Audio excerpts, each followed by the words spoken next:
गांव के एक कोने में स्थित एक छोटी सी झोपड़ी में रामकरण अपने परिवार के साथ रहता था। वह एक ईमानदार और मेहनती व्यक्ति था जो अपने बच्चों को बेहतर भविष्य देने का सपना देखता था।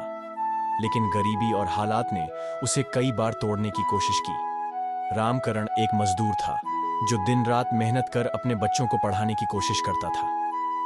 उसकी पत्नी भी घर के छोटे मोटे काम करके उसकी मदद करती थी, लेकिन आमदनी इतनी कम थी कि कभी कभी पूरे परिवार को भूखे पेट सोना पड़ता।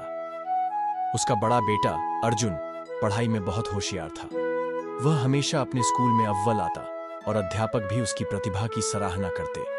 लेकिन गरीब पिता के लिए बेटे की उच्च शिक्षा के लिए पैसे जुटाना सबसे बड़ी चुनौती थी। एक दिन अर्जुन ने अपने पिता से कहा कि उसे आगे की पढ़ाई के लिए कॉलेज में दाखिला लेना है। यह सुनकर रामकरण की आंखें नम हो गईं। वह चाहता था कि उसका बेटा पढ़ लिख कर एक बड़ा आदमी बने, लेकिन उसके पास फीस भरने के लिए पैसे नहीं थे। उसने कई जगह नौकरी करने की कोशिश की, लेकिन कोई स्थायी काम नहीं मिला।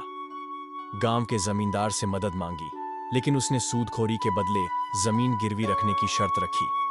मजबूरी में रामकरण ने अपनी छोटी सी जमीन गिरवी रख दी ताकि अर्जुन की पढ़ाई जारी रह सके। रामकरण ने खुद भूखे रहकर, पुराने कपड़े पहनकर और अपनी तमाम इच्छाओं का त्याग कर अर्जुन को पढ़ाया। उसने रात रात भर मेहनत की, ईंट गारा ढोया, खेतों में मजदूरी की, ताकि अर्जुन को किताबें और स्कूल की फीस मिल सके। अर्जुन ने अपने पिता की मेहनत को व्यर्थ नहीं जाने दिया।